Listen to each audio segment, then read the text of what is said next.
સાથે અથડાઈ પલટી ખાધેલી બલેનોમાંથી વિદેશી દારૂનો જથ્થો મળી આવ્યો.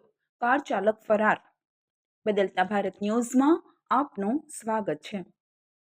બોડેલીથી કવાંટ જતા માર્ગ પર લોઢણ બસ સ્ટેશન નજીક આજે સવારે દારૂ ભરેલી બલેનો કાર નંબર GJ6KH0712 અકસ્માતગ્રસ્ત થઈ હતી. ગાડી નિયંત્રણ ગુમાવી વૃક્ષ સાથે અથડાતા પલટી ખાઈ ગઈ હતી. અકસ્માત એટલો ભયાનક હતો કે કારનો આગળનો ભાગ ચૂર-ચૂર થઈ ગયો હતો અને રોડ પર દારૂની બોટલો તૂટતા દારૂ વહેવા લાગ્યો હતો.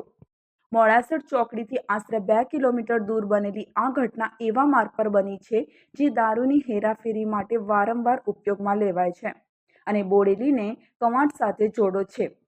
અકસ્માત બાદ બોડેલી પોલીસ તાત્કાલિક ઘટના સ્થળે પહોંચી તપાસ શરૂ કરી હતી. કારમાંથી મળી આવેલી બોટલોના આધારે અનુમાન છે કે આ બલેનોમાં ગુજરાત પ્રતિબંધિત વિદેશી દારૂ ભરેલો હતો. અકસ્માત બાદ કારનો ચાલક સ્થળ પરથી ફરાર થઈ ગયો હતો. પોલીસે કાર અને દારૂનો મુદ્દામાલ કબજે લઈ વધુ તપાસ હાથ ધરી છે. બોડેલીથી MA સૈયદ, બોડેલી, છોટાઉદેપુર.